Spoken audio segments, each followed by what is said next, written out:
What's up, everyone? Thralls Metal here once again. I'm Necrotic Nick. I'm Shredlord. I'm Jammin Jon. And we're back with a discography ranking. Been a little bit, but we wanted to delve into the cold, dark, grim, cult, true, yada yada yada world of Darkthrone and rank all 18 of their studio albums. Holy shit, that's a lot.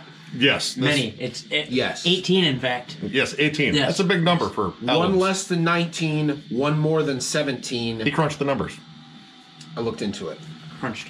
So this has been actually one of my favorite black metal bands, like growing up. Like, this was an early one that I got exposed to, and pretty much just kind of shaped my taste. Though Darkthrone is such an interesting listen, especially going through this whole discography, because they pretty much just do whatever the hell they want. And especially after a certain point, there's like, well, I don't even know what this next one's going to sound like, but I'm probably going to get it.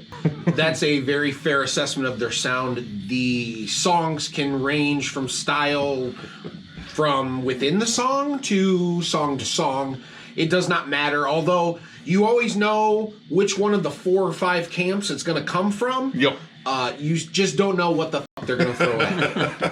This was my actually first rendezvous. I don't want to say first rendezvous with Darkthrone as a whole. Like, I've heard maybe 6 or 8 of these songs before, but this would be my first attempt. And He's learning. yeah, I'm learning. And I liked all this more than I thought I would. So that made it even tougher. You're doing it, Peter. You're doing it. Boys growing up right in front of us. So let's get to the start of this band. Now, they originally formed as a death metal band in Norway called Black Death. They released 2 demos under this name, and they changed their name in 1986 to Darkthrone. And I think it stuck. I like Darkthrone. Why not? It sounds evil and sounds metal as fuck, and that's pretty much what you're going for here. Now, forgive me, I am going to have to read this because these names can be difficult to pronounce. Their original lineup consisted of Ivar Enger, who was on rhythm guitars. He would later be known as the stage name Zephyrus. Anders Risberget, he was also the guitarist here in this early lineup. Dag Nilsson on bass, and Gilv Fenris Nagel, which is Fenris, and that's what we're going to call him from now on. And he was on drums, writing lyrics, and doing vocals. Now, in 1988, Anders left the band and was replaced by one Ted Arvid Skellum, and he would be known as Nocturnus, and that's For what the we're rest calling of him this for the rest of this video. because I'm not saying Skellum every time. Now, during this time, they released 2 demos in 88 and 89 before signing with Peaceville Records and dropping their debut album, The Soulside Journey. Now, this honestly is probably one of the most different albums in this entire discography, because this is not black metal. This is death metal. These guys had a huge hard-on for all things Swedish death metal. In fact, Uffe Söderlund did all the production on the guitars, and that's why they sound very entombed-ish. This is my number 4 album. I am a giant death metal fan, and I absolutely love this album. It is underrated as hell. Actually, I would say almost completely overlooked because this sounds nothing like any of their other albums. Tons of killer riffs. This is some of Fenris's best drum work, too, and he's not really not known for technical drumming, and as we get along with that, you'll definitely see the more minimalist approach. But this is an outstanding album. It's just pretty much them, you know, kind of following what was going on in Sweden rather than what was going on in Norway, which Norway was still working on their scene, sort of budding more. Infancy. And yeah, this is a killer album, and yeah, I mean, if you love old school death metal, you should definitely check this one out. Yeah, this was my number 6 overall.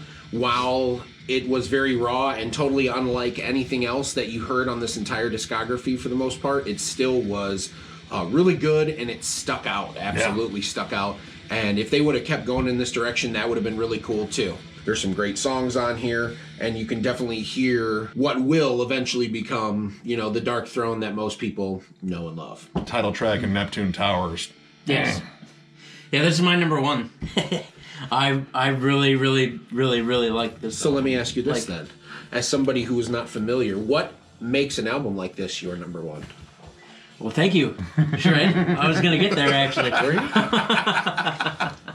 You know, having listened to all of this. Not just some of it. Not just some of it, having listened to everything, this is good death metal. If it would have continued in this direction, I would have listened to it more than I listened to it all, the more times I listened to it. I mean, admittedly, more than sometimes that he's listened to it. No, the mix is good. The guitar and drum work is solid. It's thrashy. It's death metal. Song "Sunrise Over Locust Mortis." The title track is killer. The bass work and the riffage in Dude. Accumulation. Yeah, Accumulation of Generalization, that bass intro stands out big time. Yep. The first vocal, though, sounded like a possessed pig being stabbed in the anus. That's what you want. Like, I love the dramatic delivery on there. It was very dramatic. The Watchtower, too, also really good.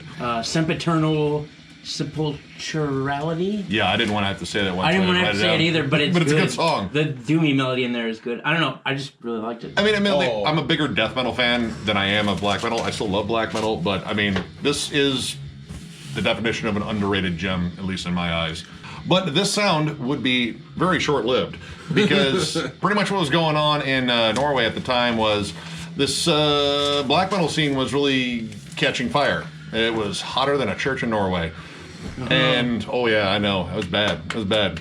Too soon? No. So pretty much Fenriz was kind of palling around with Euronymous from Mayhem and pretty much kind of ingraining himself in that scene and listening to what they were doing, and it really kind of latched on to all of them. Well, most of them. Dag really wasn't big on the shift, but he was a solid dude and wanted to make sure he completed his bass tracks on this new album because this new album was going to sound drastically different than Soulside. Now, initially when they approached Peaceville with this, Peaceville really just flat out wasn't having it. They hated the production, they didn't like the sound.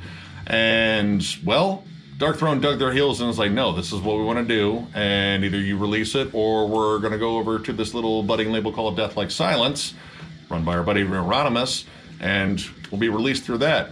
So Peaceville tried to get them to at least remix it, and nope, they weren't having that either. So Peaceville caved, and in February 26th of 1992, Darkthrone released A Blaze in the Northern Sky. This is my number one. I kind of knew it would be going into this because I think this is one of the best black metal albums to come out of Norway during that time. Yes. The songs are incredibly well written. They're much longer. They're loaded with dynamics. The production was still pretty good at the time. It was much more raw. It wasn't bad. And I just loved how these songs really flowed. Like, it felt evil. The atmosphere completely shifted away from anything death metal related, even though they said there was still a touch of death metal, maybe in the like songwriting dynamics. But overall, this album is amazing. Pretty much every track. Catharian Life Code, In the Shadow of the Horns, Paragon Belial. Oh, I mean, Pagan Winter. Every song. Every song is amazing. On this album is I wanted to amazing. write every song on here, but Where Cold Wind Blows. Oh. Yeah, man. This is my number one as well. This is the epitome of Darkthrone right here. It is great atmosphere. I do hear a little bit of death metal, and I do agree with you. It's probably in more of the songwriting structure, but I think there is a couple spots of some death metal. They didn't leave it totally behind, and it's just the blend of everything they do, you know? Once again, we were talking about this earlier in the intro. You can hear which 4 or 5 schools they take things from. Maybe not the punk stuff so much that you're going to hear on, or like the rock and roll stuff, but when it comes to just that black metal and being evil and atmosphere, it was done so fucking well. melody too. Melody for Just days, tons of it. epicness for days, evilness for days. Just, this is a staple. When you talk about black metal, this album has to be brought up. Yes. Without question. I remember when he like finished listening to this, it was like, dude, that album was amazing. I was like, Yeah. I told you. This is my number 9, and it's not that I dislike it, it's just there are albums I like better. I will admit that I kind of like have like a 70s rock vibe in this, is what I heard. The melodies were definitely more prominent. I mean, death metal melodies are different than black metal melodies. Yeah, absolutely. And to me, too, the vocals are still kind of hard to process. That's something that's one of the things that's one of the things I don't like about black metal, and maybe I'll get there. And as this went on, like I said, I enjoyed a lot more of this than I thought I would. So if I were to go back and rank this 6 months later after listening to this non-stop, it might be a little different.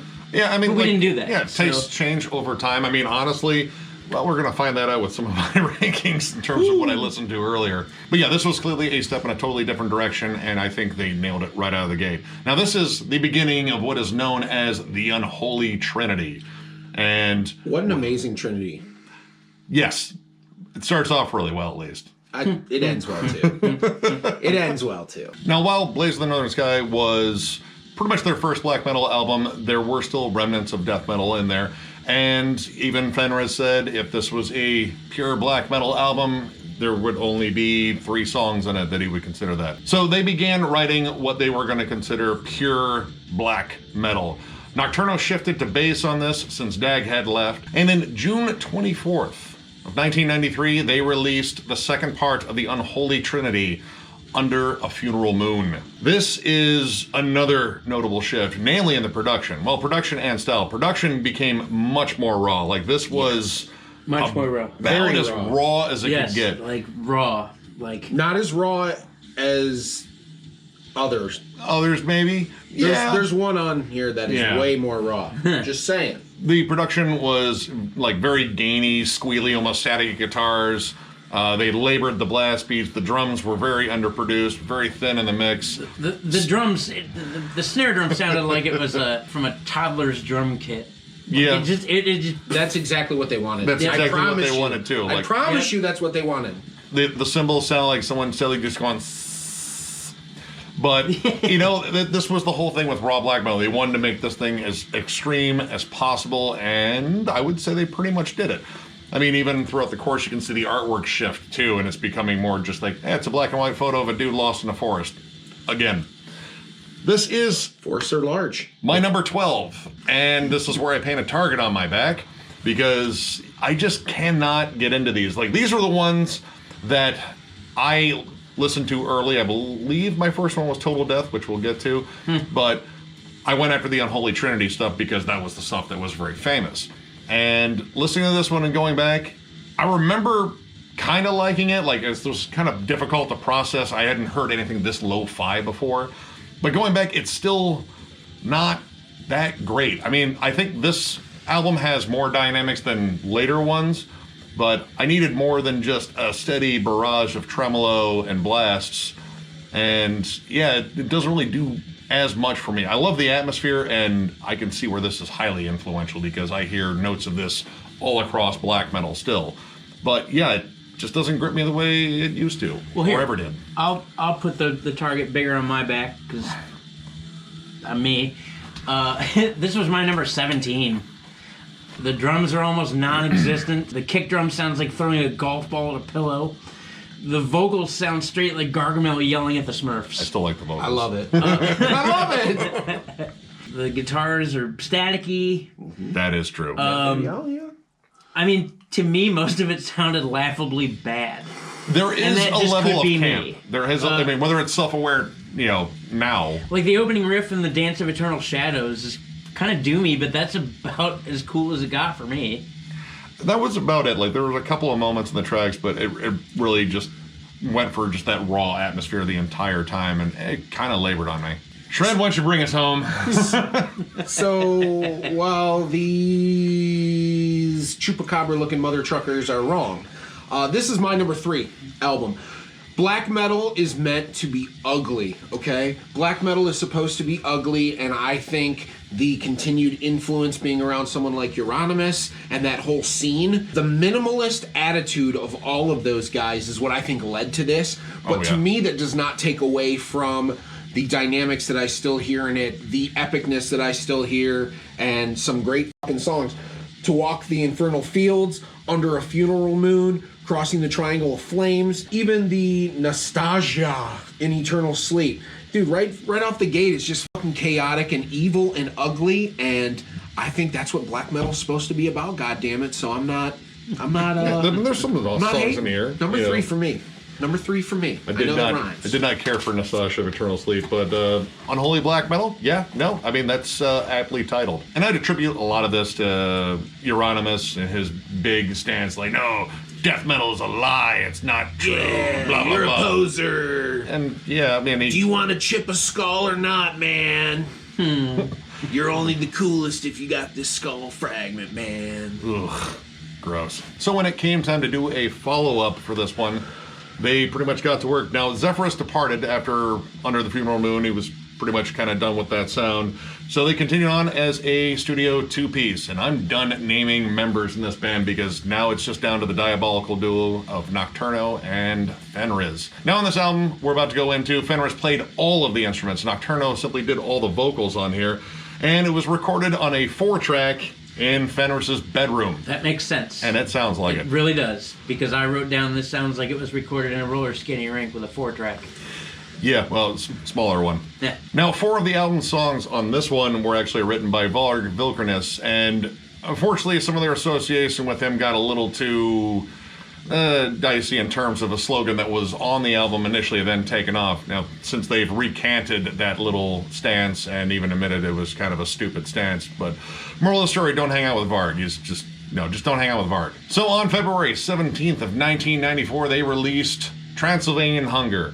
Quite possibly their most well-known album. The first time I ever saw a Darkthrone logo on anything was on Phil Anselmo. He was wearing a Darkthrone shirt when I saw him in 2000 with Soulfly and Morbid Angel.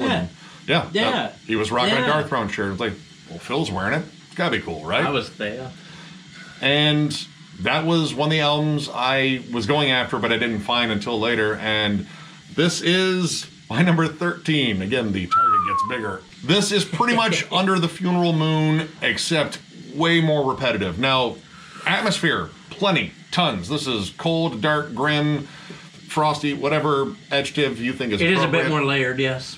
Yeah. But, my God, it gets so repetitive. Mm-hmm. That's my main issue here. Like, if you, one tremolo chord played for what seems like 15 minutes, but it's only actually like 2.5, this is the album for it. This is all about the atmosphere. The production is just as raw, if not more raw. It's kind of hard to really gauge because, I mean, again, you have the very staticky guitars, that steady blast beat, which I would say 99% of this album is the same blast beat. Mm-hmm. And after a while, it really drove me nuts. I need, dynamics in here.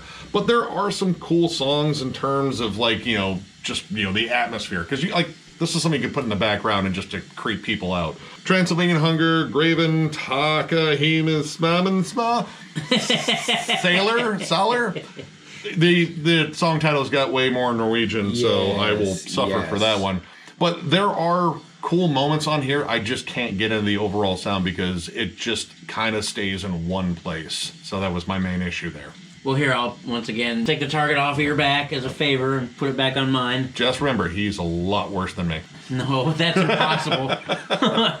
Trust me, it's impossible. He's you don't get much shittier. Really? What'd you rank it? This is my number 18. This is my last on the list. I probably actually won't be returning to listening to this album. I'm not going to try it again. It took me a lot to get through this. It sounded like the drums were being struck with plastic straws, and they recorded in a mailbox. And Fenris's bedroom might not have been that big. I mean, we can swap out Gargamel for Skeletor. The only song I really thought was cool was As Flittermice as Satan's Spies. I just like the name of that track. That's a fun track. But I mean, really, it's poop in a bucket. Well, Shred, give us some credibility back. Jesus Christ. I don't know what's going on with you two, man. Holy shit. This is my number 5. Okay? This, despite what these dickheads said, this is a good album. Once again, it goes back to the characteristics of black metal, okay? I'm not going to penalize black metal for being black metal. There is a lot of repetition on this album, but the grinds are so fucking good. To me, they deserve to be repeated. And this, again, is very cold, calculated, evil. It goes after a certain feel, and to me, it nails it. Once again, it's part of the Unholy Trinity for a reason, and it deserves to be looked at with some goddamn respect. You know, I said, too, it makes perfect sense that the first 3 black metal albums, which are considered to be the most influential in the genre, are the ones I like the least. Well, the first one I think is awesome. Pretty much for me, this is like the Matrix trilogy. First one's great, and the other 2 are like, well, yeah, they had to round out the story, I guess. But, I mean, honestly, you know, as much as I may have dogged it, or he dogged it worse, just remember that. Just remember. Just remember who's not the black metal fan and who's still learning, all right? And who still made it through 18 albums of this. He did. So I totally respect them for being highly influential. Again, you still hear tropes from these 3 albums a lot in black metal. So yeah, they have not lost their luster with the fans that really still dig them. I'm just not one of them. But they wrote other cool albums, and we're going to get on to that. So they pretty much returned to the studio, Fenris's bedroom. Not too long. It's a studio. It's a studio. not too long after Transylvanian Hunger, and once again, all the instruments on this new album will be played by Fenris, with Nocturno doing vocals. Now, this time, the main inspiration behind this, at least according to Fenris, was Celtic Frost, Bathory, and early Vader. Specifically, Morbid Tales, Under the Sign of the Black Mark, and Vader's Necrolust demo, which is really old and really raw. And that kind of explains why they would like it, because they were looking for the raw and nasty stuff, but they wanted to change around things a little bit from the last one. So, on June 5th, 1995, they released Panzerfaust. I love this album, and it is not well recorded, but not well recorded in a different way. It's in a way I like. It's very slow. It's more mid-tempo. Like that Celtic Frost vibe is all over it. Hints of doom. But the thing I love is, I think probably one of the worst aspects of it, but I love it, are the vocals. Nocturno may or may not have been drunk as hell when he did this, and it's pretty obvious. Like, you can hear like how he was kind of far away from the mic and then close to it, like So he sounds like a loud puker. It's awesome. He probably is a loud puker, yeah. But musically, I like the shift in direction. It moved away from that static blast beat. It got real gritty. I think the guitar sounded thicker. I mean, this was muddier in a different way, and the bass was actually more prominent, so it kind of filled out the sound. But I love this album. It's quirky, but it's heavy. You know, screw the recording on this one. It doesn't matter, because I love the songs. The songs were absolutely awesome. So yeah, number 5 for me. This is my number 4. About damn time, you guys. Yeah, right. You know what? The mix got a little bit better. See, now the vocals. No, it didn't, but it's okay. I thought the drums at least got a little bit of a hiking sound. Yeah, you know, while the vocals are bad, I liked them. I just thought that they were way too in front. Like, he was standing like he had the mic in his mouth. Triumphant Gleam has a really cool groove on the bridge. The Hordes of Nebula. Every song on this album, Doomy Beast. Yeah, really, is pretty good. With the only song that I didn't really care for is the last one, Snoog Gronkog, because it sounded like the weird Fisher Price like horn, the spoken word. Like, it was like, what do we want to do here? I don't know. What sounds fucking creepy or whatever, you know. Beholding the throne of might. This is my number 2. This is a fantastic album. Every song is a banger, adding elements of doom and thrash, added a lovely dynamic to some already evil motherfuckers. The vocals were funny at times, but they fit very well. You know what? Yep. You know what the vocals remind me of is Nick's impression of Chris Barnes. Chris Barnes. It's that. Yep. But it's I need about 8 or 10 more beers before I can do these vocals justice. Smoke one of your dreads, Chris. Smoke one. Oh, these are delicious. I think this one got dipped in teriyaki sauce. Overall, I loved the entire Celtic Frost vibe, because I'm a big Celtic Frost fan, especially, you know, the earlier stuff, not Cold Lake. Hey, that was subtle, wasn't it? That was really subtle. Dicks. Suck all of them. So after this, they went back to the studio in 1995. Now, this is an interesting album that we're going to go into here, because lyrically, they kind of outsourced a lot of this job here. Either the lyrics were written by Nocturno, or he hired Garm from Ulver and Arcturus, Aeson of Emperor, and Satyr of Satyricon. They pretty much contributed all the lyrics that Fenris didn't, and the approach on this was more shared in terms of musical writing. Nocturno was actually on guitar and bass, while Fenris was on drums, and they shared writing duties across the board here. Now, this was a time that was kind of busy for Fenris. He was dividing his time between a lot of different projects, namely between Neptune Towers, which was like a dark ambient project, Isengard, which was his more folk-oriented project, Storm, which was a project that he had with Satyr, and Dod Heemsgard. Jesus, Murphy. Yeah, dude stays busy. So in January of 1996, they released Total Death. This one is my number 14, and it's kind of just a their album. There are moments I really do like on here, especially songs like Blasphemer, because it's very thrashy and it kind of reminds me a lot of early Sodom. But a lot of these songs are just kind of there. They stick mainly to the D beat on here. Gets a little bit faster again, like some thrasher moments, but some of these songs like Majestic Desolate Eye goes absolutely nowhere. And I believe this might have been my first Darkthrone album. I'm reasonably sure. And at least in terms of the style, it made an impression on me, but going back, I mean, these guys wrote a lot better albums. This has its moments, again, but again, this one's just there. And that's like the nicest and the meanest thing I could really say about it, I think. For me, it's number 11. So it's kind of middle of the road as far as Darkthrone goes. I will disagree that while Majestic Desolate Eye is too short, it does have almost kind of like maybe a Faith No More-ish kind of riff. It's something, it was different. It was different about it. It sounded a little newer to me. Something about it sounded that way. Well, they were becoming more rife with experimentation. Yeah. And while there's a lot of songs on this album, you know, songs like Blasphemer I didn't really care for, or The Ravishing, or The Serpent's Harvest, God of Disturbance and Friction, those songs really didn't do anything for me. However, songs like Earth's Last Picture, you know, the first 3 tracks were really, really strong for me. And then it kind of tapered off. But I still think this was a pretty good album, and the production was pretty solid, but middle of the road as far as I'm concerned. Yeah, I think the production was a little bit more well-rounded. It was definitely more polished than the last 3, I think, but not like polished. It was still gritty as hell. Gritty bunghole. So I had it at number 15. I just remember it being nothing really monumental. Just kind of middle of the road again. Just kind of like, well, it's there. It's not as bad as the ones that are bad. There was a lot better in the I don't future. remember it being great. It was not memorable for me. Yeah, I mean, honestly, that was kind of one of my issues here. Like, not a lot jumped out at me, you know, except for like those earlier tracks on there and Blasphemer. Outside of that, the rest of the album is just like, well, it's there. It's there. Now, as I said, with Fenris being in all those projects and in this one, there might have been like some sort of creative doldrums there, so they decided to take a break. But in '96, they also decided, well, we have these old demos of what would have been our second album if we had continued on as a death metal band.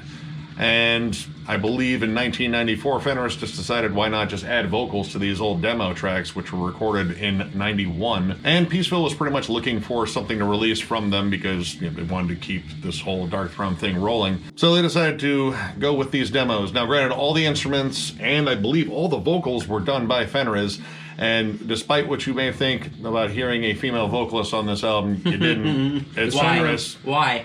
This is the dumbest thing I've ever heard. It was a lot of pitch shifting. It was weird. So on October 24th, 1996, they released Goatlord, or rather the Goatlord demos. This is my dead last Darkthrone. The production was bad, but not in a way like I defended these earlier albums, right, with production, but to me, this was a production issue where nothing gelled together. Yeah. Things seemed very out of place with each other, which just, they didn't mesh, you know, the vocals were like really loud and recorded, you know, it's just nothing gelled together, and I gotta be honest with you, the vocals really ruined some good riffs underneath the music. These girly vocals out of nowhere, and then even the male vocals were just random and not good. So I think the vocals and the lack of gelling within the production really took away from any cool thing that was going on in the music. This is 18 for me all day. This was 17 for me, and I think adding vocals was also a mistake too. I'm reasonably sure all this was just pretty much written and vocals were not considered at the moment because they, again, changed their sound so quickly. So adding them years later, maybe he was just looking for spots where they would fit, but, oh, they're bad. And I kind of want to give it a break on the production just because it's a demo. Like, I don't think they did anything to it. Like, this is more like a record label's decision to release something just because, like, hey, it gets their brand out there. They clearly did not do anything to these songs. And, I mean, honestly, there's not much on here that I really got into. Green Cave Float, I had some cool riffs. There are some cool riffs, but they're buried under just tons of mud, just murk and filth, but not mixed well. So, yeah, no. All right, so apparently I'm ridiculous because I had this at number 5. I actually really like all the music. If they had left the vocals off of it, it probably would have gone much higher on the list because I think the music kicked ass. It's very technical. I mean, I honestly, like, if it was able to be, like, remixed and done properly, it could have been a really good album. Yeah, and that's my thing. Like, and again, I think they should have left the vocals off. I think the vocals killed it as far as it didn't being... kill it enough to to not keep it out of your top 5, though. No, that's true. I was reminded a lot of death in the musical stylings. The If grimness, my grandma was the singer. the grimness of which shepherds mourn, is a hell of a song. That's a banger of a fucking song. Yeah, it's all right. Black Damon. Yep. Not bad. As Desert Shadows, heavy, doomy. Spoken word parts are cool, but the high-pitched female stuff is dumb.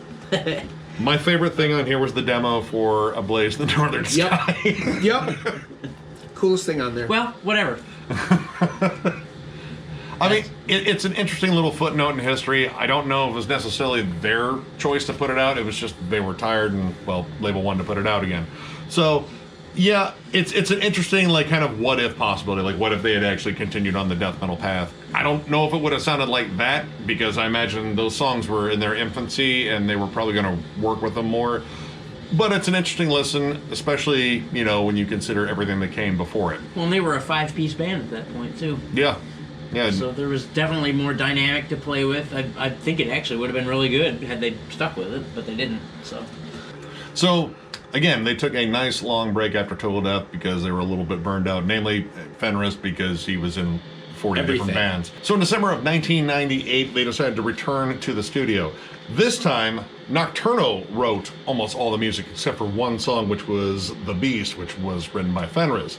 And Fenris did all of the lyrics. So again, kind of shifting around, you know, the dynamics there in terms of who's in charge of what in there. And on September 29th of 1999, they released Ravishing Grimness. This is my number 2 album. I absolutely love it. One of my favorite Darkthrone songs of all time. Claws of Time is on here. I think they just went for atmosphere and riffs. There's a great blend of like sort of Motorhead-like energy and a little bit of like Venom worship, but with that kind of cold, desolate atmosphere. Across the board, I love this album. Across the Vacuum, the title track, Lifeless, bangers. There's even some like whip samples on here on Lifeless that kind of just, you know, make it feel even more evil and such. It had been a long time since I had listened to this, and now I listen to this one quite frequently. This is my number 6. Nice gritty guitar tone. Had more of like a blackened punkish feel to it. The songs did kind of start to sound the same. Maybe after you listen to 8 albums, maybe it starts to sound all the same. I don't know. Ravishing Grimness, I thought, was a pretty doomy song. It actually matched the pace of a buffering circle on YouTube. I had some jazz cabbage last night, and I was watching a YouTube video while listening to this, and the buffering circle, it matched the tempo perfectly. I was surprised. Wow. That's crazy, man. Yep. About the only thing I could knock on this album is maybe the drums were a little too minimalistic. Like, there are barely any like notable fills or anything. He's just sticking to the beat. But the songwriting, solid. Yep. For me, this album fell a little bit, so I'm going to differ. Maybe I'll paint a target on my back. I don't really care. This album is solid from a songwriting standpoint, but I think it suffers from a little repetitiveness. And I will say that it just doesn't grab me necessarily. It's definitely not as bad as the albums, or as, you know, there is a part of this catalog that I really don't enjoy listening to. And it's definitely not there yet, but But we're getting there. but we're getting close, you know. The I love Motorhead, man. You know, I do a lot. But I don't know. The punk stuff with the black metal stuff isn't always my favorite. And so once again, I think that's why it didn't capture me as much. The 2 tracks that I really, really, really liked were Lifeless, which is the opening track. The longer it went, the more I kind of liked the track. At first I didn't know. And then the Claws of Time. Yeah, like Nick said, that's an excellent track. The tremolo riff is incredible. Heavy riff to add some intensity, and it was epic as shit. So those 2 tracks were great, but the rest of it just kind of fell short to me because I'm not so much a fan of the black and punk stuff. And for those reasons, that's why it fell to 13 on my list. So once again, we're back in the studio, and once again, Nocturno took the helm for the writing of the majority of the songs, I believe all but one, which was still co-written by him. Fenris, all the lyrics, and in June of 2001, they released Plague Wielder. This is my last place one. This album is kind of a giant non-event. This was pretty much like Total Death, except they didn't have any of the moments that really stood out. You know, there was at least some things that stood out about Total Death. This is honestly kind of a chore to listen to, like namely Sin Origin and Command. man, those just drag on. They just seem like they continue on needlessly. Void Hanger is all right, but it's just pretty much, again, repetitive blasts or repetitive D-beat. Not very inspired writing. And this was just kind of a chore to get through. Like, it just is a huge non-event. And that's, sad because I wanted this one to be awesome. This is the follow-up to one of my favorite albums of theirs. And, well, kind of shit the bed a little bit. And weird ambient noise, too. That was something that kind of popped up on here more, like just sort of like... the weird sex noises in the beginning. Yeah. Someone's choking. Yeah, raining murder. And creepy moans and breathing, as I called it, Silent Hill noises. But, yeah, in Raining Murder, there's just, like, this rumbling synth. I don't know. This album just kind of seemed a little misguided and, not my favorite, like, at all.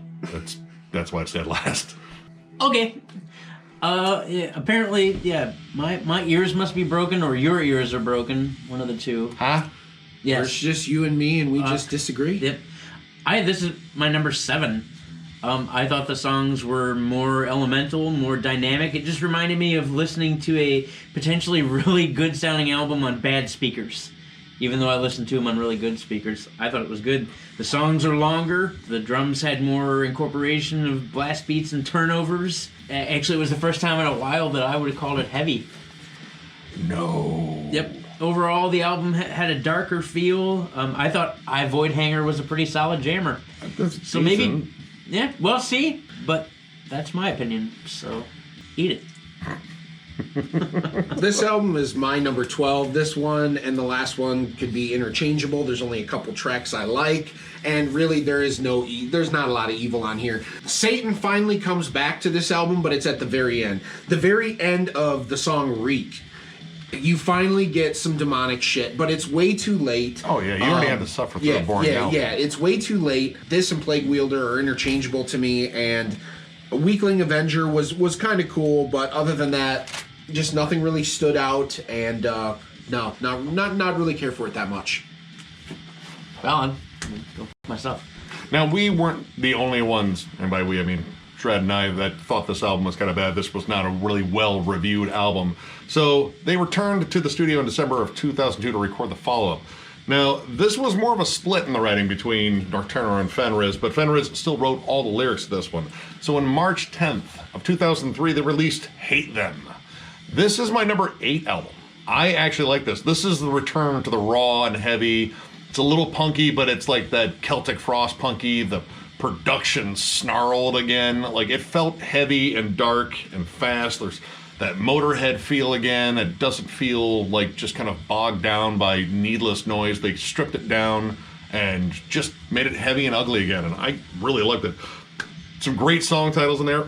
Fucked Up and Ready to Die. I mean, that's a winner. That's the best song on the That's album, a winner based on the title alone. Yeah, And, definitely. Divided We Stand, I thought was really Striving good. for a piece of Lucifer. Yes, I love that song. This was just pretty much like a nice rekindling, and this was one I got late. Like, this was one that wasn't in my collection. I was like, holy shit, I was missing this one. And I've jammed it quite a few times since. I was like, dude, this is just, has like all that snarling energy that I missed. And yeah, number 8. For me, this falls. Once again, I'm not a big fan of the black and punk stuff. As much as I love like the Motorhead and the classic rock kind of shit, where we get into lands of Judas Priest and Iron Maiden even later on, this just didn't work for me. There's 2 tracks that I really like, which I said I think Fucked Up and Ready to Die is the best song on here, followed by Striving for a Piece of Lucifer.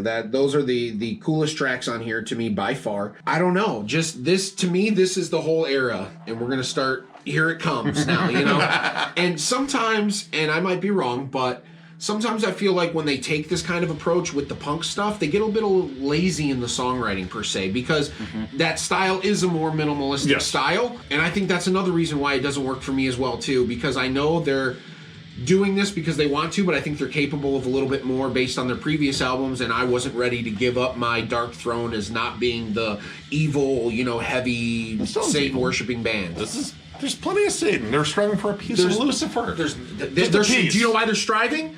Because they lost it. That's why they're striving. Well, you don't go for the whole Lucifer at once. That's the only way to Lucifer. I had this at my number 14. This, again, for me, kind of just fell into the collection of albums that are there. Aside from Fucked Up and Ready to Die and Striving for a Piece of Lucifer, I didn't pick anything really great out of this album either. So they went back to the studio in early 2004, and once again, the writing of this next album would be, again, split between the two of them. Now, this is probably the last one to be predominantly black metal. This is where we started hearing the shift with punk being an influence and heavy metal and pretty much all stuff like that. Again, with a blackened sort of theme to it, but in terms of like straight up black metal, this was where it kind of started disappearing. Now, this full album actually leaked about 5 months before it actually came out, which I imagine probably irritated the band. This is also a dedication to Korthon, who died that year, June of 2004. And this one actually features Fenris on vocals with Apollyon from Immortal and Aura Noir. So this right here, released September 6th of 2004, is Sardonic Wrath. This is my number 9, and it is pretty much a continuation of Hate Them. It kind of feels very samey on that. Still has all the raw, blackened feels to it, but, you know, it's very similar to Hate Them. Again, long, pointless intro. I don't like that. And it's white noise. It is long and needlessly there, but I don't know, it may be a little bit more black metal, like in terms of like the punk stuff that might have been, you know, kind of buried on Hate Them. This is more black metal forward. I like it, but again, I think it just sounds too similar to the album they released before, which is kind of a thing with Darkthrone. They kind of write albums in like series. Yes. So you'll get a whole series of albums that sound kind of similar, maybe with like slight tweaks here and there. This was one of the early times where it kind of ran into that. You know, granted, Under a Funeral Moon and Transylvanian Hunger, very similar. There was still enough of a difference. These two, I think, are very similar. But, I mean, there's some good songs in here. Hate is the Law, Straightening Sharks in Heaven. Dude, the breakdown of that song is nasty. I don't know what that is, but whatever. Yep. Then the Sabbath at the end. And my favorite, quote-unquote, checkmate, Jesus Christ, Darkthrone's Gotcha. Yep. But pretty solid album. It's just, you know, kind of a continuation. I like that song, but they ride that riff hard. They ride it hard. Dry hump it. They did. But if you're going to put Jesus in checkmate, you got to dry hump him. Gotta do submission. It. I was going to say the riff, not so much Jesus. No, you got to give him the Father Nelson. It's poetic justice. Yikes. This was my number 8. I like a bunch of these songs, even though the mix is really hollow, and there's almost zero low end on it. I mean, it was more black metal. Yep. Around the 2-minute mark of Information to be Syndicated. Information Wants to be Syndicated is awesome. Yeah, dude. When it gets around like the 2-minute mark or so, it gets into this really heavy, doomy riff. And then Checkmate Jesus Christ, the breakdown of Straightening Sharks in Heaven. I like the dissonant riffs and Sacrificing to the God of Doubt. Love that one too. Some old school Priest vibe in there. Yep, and Ron Obsolete is another banger too. So yeah, in spite of the fact that again the mix is a little bit I really like the songs on this album. I'd go back and jam it again. I have to agree with John. This is actually also my number 8 as well. They finally went back to more BM, which is black metal, not bowel movements. And a little more Doom. The Doom was back. The Sabbathy was back. Yep. A track that nobody talked about yet, Mon Tanker Seat. It gets right into some evil madness, and there's a riff on there that sounds like it could be off an early Opeth album. And then Sacrificing to the God of Doubt has this old school Judas Priest vibe. It was good, man. Yeah. I liked it. Yeah. I liked it. Number 8 for me. So in 2005, they went back to the studio and they had a different sound in mind. This is where we start into the punkish era. They were very heavily influenced by bands like Discharge and Doom at this time and wanted to take that sound and blend it with like sort of a black end style. Again, not full-bore black metal. So on February 27th of 2006, they released The Cult is Alive. This is my number 16. It was a bit of a hard transition, and when it came down in the mix, I mean, they definitely sounded more like a Doom album, at least. It's very muddy and murky, loads of crust punk influence, and I don't know, I think they were kind of taking a shit on black metal in general, just in terms of like kind of making fun of it in a way, especially the song "Too Old, Too Cold." Dude, the one where he just says the words "too fucking cold" in there. I get it. We're from the Midwest. Feel his pain, right? Yeah, right. We get it. Yeah. But honestly, like, I bought this one kind of early on. Actually, I think I bought this one when it came out, and I've never really been in love with it. The production feels so removed from black metal. Even the vocals started to kind of shift a little bit. There were more shouted, but like a little bit of kind of like a throaty gurgle to it. I mean, I feel like this was intentionally campy, but honestly, I just could not get into this. I got kind of tired of just kind of the sameness of the songs. Oh. And I mean, yeah, they kind of had fun with some of the titles. Like there's a song on there called Shut Up, which doesn't scream black metal at all. And Graveyard Slut. All right, I love that song. Graveyard Slut is pretty hilarious. Terrible. But, I mean, I love humor and all that stuff, but there really wasn't much else to this one, so that's why it fell to 16 for me. Yeah, this is 16 for me as well. This is definitely the era that I am not a fan of. I remember writing down in my notes, Underdogs and Overlords. I think the only reason I liked it is because there was finally some black metal in it. Like, when we were 1, 2, 3, 4, 5 songs in, I finally got black metal, so I think I gave it an extra star when I was taking notes, just because I got some black metal again. De Under Jordisk or whatever. Once again, we get some black metal and some evil, so I said, holy shit, thank God. And then the For Bigadane Krieg, you get some fucking doomy foot stomping stuff, and that was great. The lead, it does have a tasty harmonic lead section. Great solo with a great melody. The metal moments were really dialed down. Other than this that, is more of a punk album. Yeah, other than that, it was just not my cup of tea at all. 16 all day for me. This is also my number 16. I've never really liked punk, I guess. See, I love punk. And I just didn't want to hear it. And this seems like more just kind of eh. It just kind of falls in the category of eh. Even what the band had it as evil rock. Like it's campy. It's it's not and not in a good Lloyd Kaufman kind of way. Like the truth is, I don't know how I feel about this album yet. I don't know what we're getting there. It's weird. I'm getting there. It's weird, and it wasn't one of my favorites, and I probably won't listen to it again. And again, I think this kind of reinforces the notion that Darkthrone just does whatever the they want to do, and at this period of time, they kind of just wanted to be a punk band and not do anything black and almost whatsoever. But again, they kind of go through phases, and we're definitely still in this one. So in February of 2007 through March, they pretty much started to continue on with this whole punk heavy metal sort of blend thing. They teased the new album that was coming up with an EP called New Wave of Black Heavy Metal, and definitely showcasing what was to come. And on September 25th of 2007, they released FOAD, which means fuck off and die. This is my number 15. This whole punk transition and heavy metal thing that they were doing, it kind of started off rough. Now, I think it gets better towards the end, but it's just kind of all over the place. Production definitely sort of favored more the punky sound. It's very raw, and it pretty much is just lots of D beats.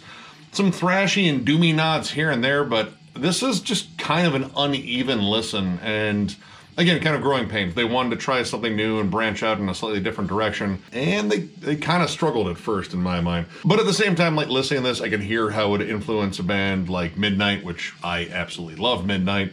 And I mean, they tried some different stuff. The vocals were a little bit more varied, definitely sounded more like Venom than anything else. But yeah, outside of like some cool self-aware humor, and I mean, there's plenty of that. The Church of Real Metal, that's a pretty hilarious title. Wisdom of the Dead, and Canadian Metal, even though they're not from Canada.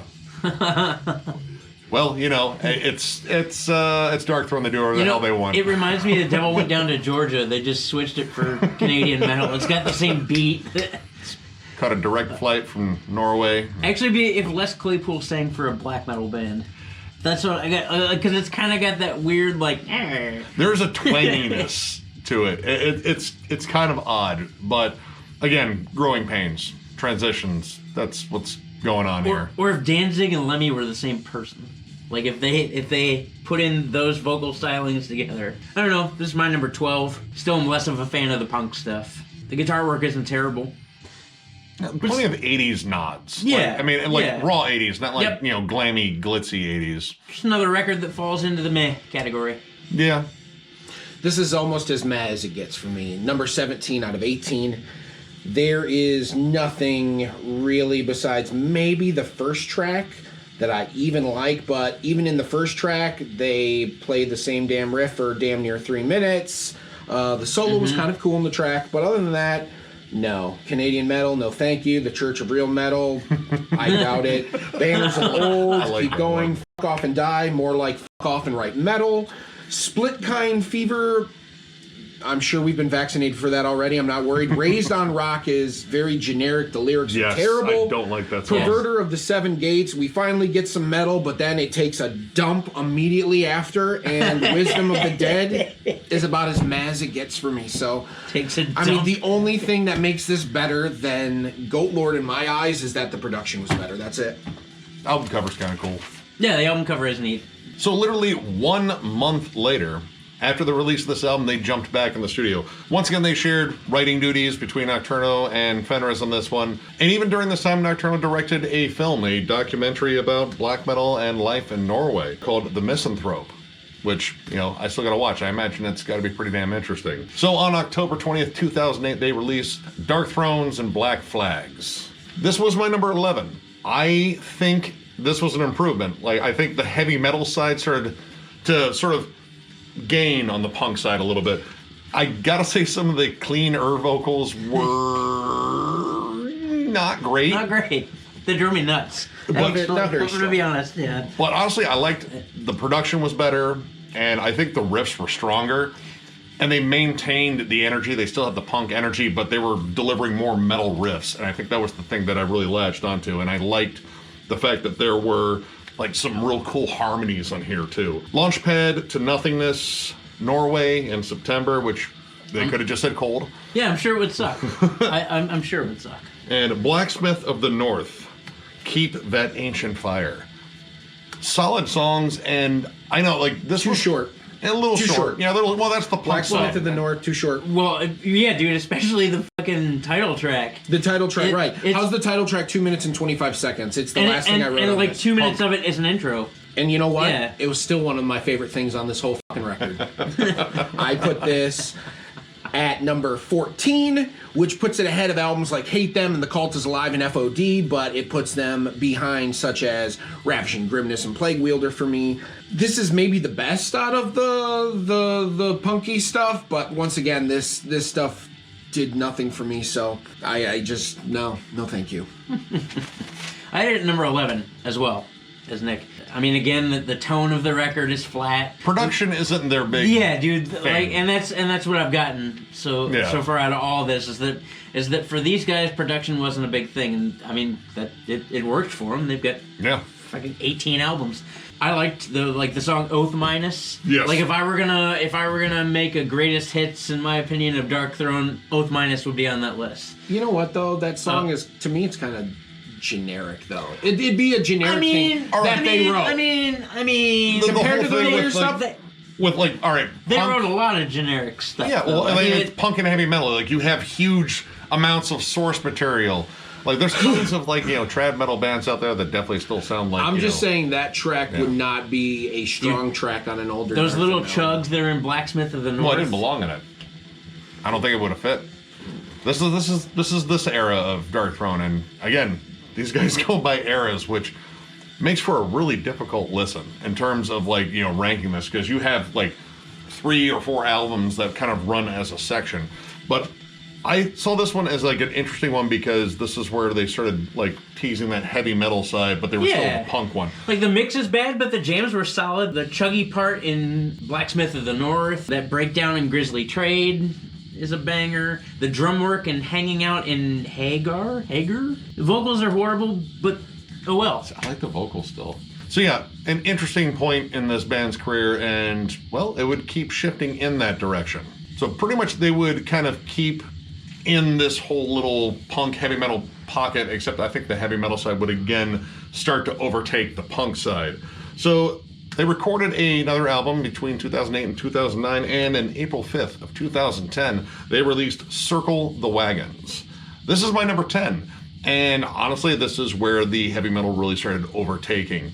Now, it still had the weird clean vocals, but I think they were better used on this one. And once again, this is that sort of weird bridge between these two styles, except again, the heavy metal side started taking over more. There was more not just like traditional heavy metal, but like speed metal and such in there.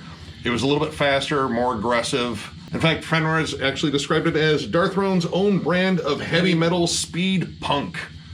You pretty much get all of that on this album. And the riffs are actually way more metal-centric. I like that. Like, a lot of the punk attitude was more like the drum beats. They favored the D beat once again. I mean, the D beat's popular all throughout this discography. But, I don't know, there was just something about this album that I really liked. I think there's a level of campy fun, but it's not just like, oh, it's campy fun, but the music's kind of meh. This is good music, campy fun, solid album. Yeah, Circle the Wagons for me was finally a return to some decent music that I could listen to. This is number 9 for me, and right from the get-go, those treasures will befall you. The opening riff is cool as hell. It almost makes you guess where it's going to go because it hangs on that riff so much. The clean chorus, hearing it at first, was a little weird, but I got used to it. But the whole second half of that song is epic as hell. Yes. Stylized Corpse, I love that song. It's Chuck Schuldiner riff. It's basically a death riff. Crawley. And then it gets into more Judas Priest. This album has a lot more of these nods to Judas Priest and stuff like that. Which, like early Judas Priest, like Stained Class. Yeah, and even maybe my favorite track is the last one. I don't know how to pronounce it. Bron Inte Slotet, because it has an old school Iron Maiden vibe to it that I just really latched onto and loved. So Black Mountain Totem. Yeah, Black that's Mountain another Totem. great one Yep. too. Running for Borders. And the lyrics on I Am the Working Class. Yeah. No, thank you. They're funny. I had this at number 13. I dug this. Again, it's progressing into now Different style. A different style, era. like a different era. The ebb and flow of this band, like it was getting good. Yeah, I love The this good album. was I think it's getting, the fun. getting was good, Yep. baby. Yep. I mean, it's only ranked at 10 just because there are other albums I like more, but this one, in terms of this era, was probably my favorite because they kind of got the mix right. It wasn't one favoring too much. It was just nice, and they just delivered some killer songs. Another semi-dramatic shift was on its way, though. Now, before Circle the Wagons was actually released, this band was actually in the studio for their next one. That's how quick they get to work. Now, for this one, they wanted to dial back pretty much all the crust punk elements and really dial up all the heavy metal. And this was a really cool idea because they kind of teased that approach with Circle the Wagons. This one was going to go full tilt boogie. And on February 25th of 2013, they released The Underground Resistance. This is my number 7 album and may contain one of my favorite songs they ever did, Leave No Cross Unturned. Yes, my favorite song on here too. Dude, it's like 13 minutes of just whoop-ass riffs, Yes. thrashy energy. Maiden, but fuck Judas Priest Oh. in a great way. Those were mostly Fenriz doing those high-pitched vocals every now and then, which, I mean, initially I didn't like, but the more I listened to it, I was like, I mean, they fit what they're doing. Because these riffs are just classic. And this is where they finally got some help in production. This was actually mastered by someone named Jack Control, who apparently is a singer for Severed Head of State, World Burns to Death, and Butcher. I think these are all mostly punk acts, but he actually really helped them fill up the sound because from this to Circle the Wagons is almost night and day in terms of production. This sounds nice. Like, it's still raw and gritty, but it's very polished. It's mixed well. The bass is very prominent. It fills out the sound. It's even kiltered. There's nothing that's way on top of another thing. It's got a nice even mix. It sounds more rich. And it's flat out fun to listen Yep. to. Like, these songs are kind of goofy, but they're fun. Yeah, this is my number 7 too. This is an improvement from the last. Love the more classic heavy metal tones. Love the Priest and the Maiden. They seem to do well working with those kind of things, at least when it comes to things that I enjoy. And yeah, the first 2 tracks, Dead Early and Valkyrie, while once again, sometimes the clean vocals, you need to get used to them. But other than that, these songs and these riffs kick ass. And then you get stuff like Come Warfare, The Entire Doom, which is super great, nice and Sabbathy, and... But I wish they hadn't picked up the pace when the vocals came in. Yes, Because it was epic as fuck. And then they picked up the pace and the vocals, and I'm like, why? Yeah. Well, they kind of moved away from the Doom thing. The heavy metal stuff, it's more like, on tempo. but like, it was I so know. good, though. It was. I had this at number 10, and again, to be honest with you, I could go and swap out a lot of these rankings. I texted Nick at like noon today, and I was like, dude, I can't rank this. You He can't. always has. It's always a thing. It's always a thing. It is always Sweating. a thing. Like, do I move this one or Oh not? my god, what do I do? But yeah, How do you feel? because I don't know what I feel about half of this, to be honest. Like I really liked a lot of this. So yeah, number 10. I thought it sounded more of like a classic 80s metal album too. Yeah, just definitely had on that vibe. point, solid. I love the riffs. Lesser Men is a chuggy, groovin' powerhouse. and I like that it's instrumental for a bit too. You get a break from those vocals. This one I bought when it came out, and honestly, I was kind of put off because I was still looking for like, you know, the more like gritty Darkthrone albums, and this is gritty in its own way, but it's mostly just riffy fun. Yep. And I grew to love it. Yeah, Come Warfare, the entire Doom.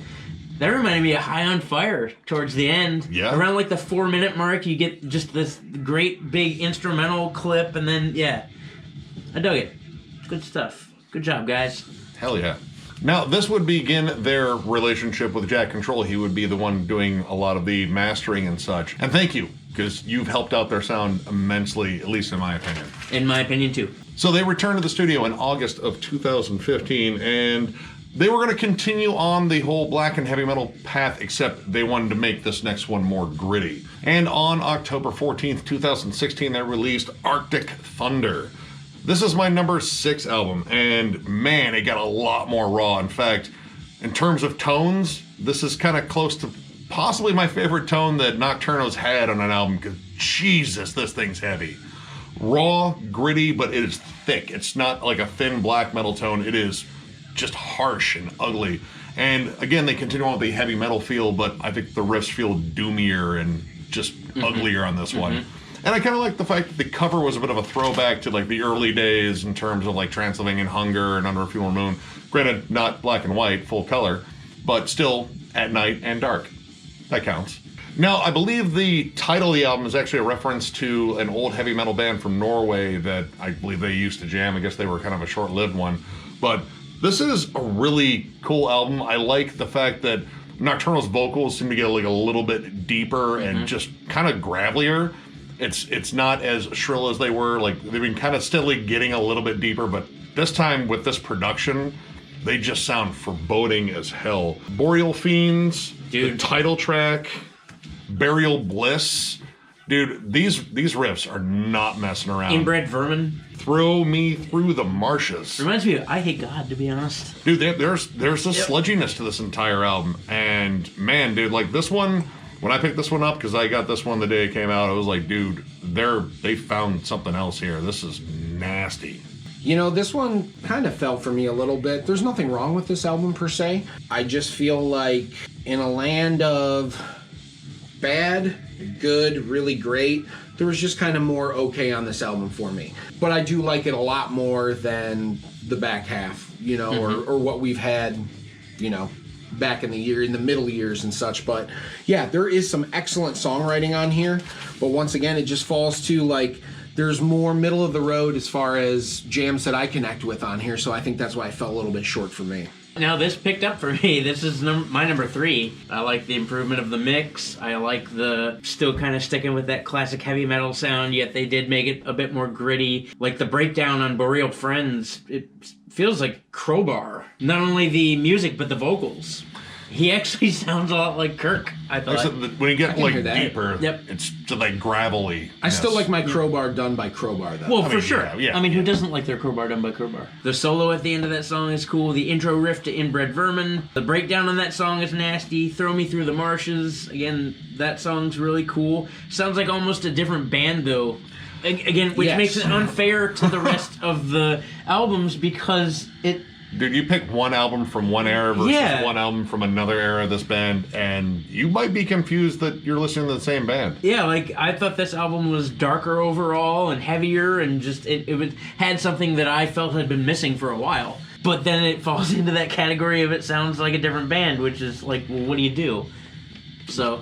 This band has definitely evolved their sound so much over time, and I expect that trend to continue pretty much as long as they're active. Because, again, Darkthrone does whatever the fuck they want. And they would continue on doing that, but once again, they would kind of keep up with this whole blackened heavy metal thing, and they would get Jack Control once again and master them, but they would actually get someone else to mix the album entirely for this new one. Sanford Parker, who played in Burial at Sea and Minsk, both bands that I'm a fan of because this is some nasty, sludgy, doomy post-metal stuff. Like, it's really gritty. I remembered actually seeing a press release for them doing a new album on this one, saying flat out they were bringing back the riff. That is pretty much a way to get me ensnared. So on May 31st of 2019, they released Old Star. This is my number 3 album. I absolutely love this album. Bring back the riff, 100%. This whole album is just a litany of killer riffs, harking back to early Scorpions and like early Iron Maiden, Motorhead again, but with that blackened, gritty production, and I love the production on here. In fact, Fenris's drums sound gigantic. In fact, the snare sounds like a shotgun going off. To be honest, the mix of this album is up there with the best they've ever sounded. Oh yeah, it's so full and just dark and nasty. Hardship of the Scots might be one of my favorite songs they've ever Catchy. done. It's all good. That whole dissonant back end of it, but I mean, it's just got a nice groove to it. The title track is doom-laden as hell, but you still get your nice D-beat chugs. This is a tour de force, pretty much. Like, this is just incredible from start to finish. It really grew on me because I believe I initially only gave it 3.5 stars, but it still ended up on my year-end list because it continued to grow on me. And this is one of my favorites, and God, I really am excited for another album after this one.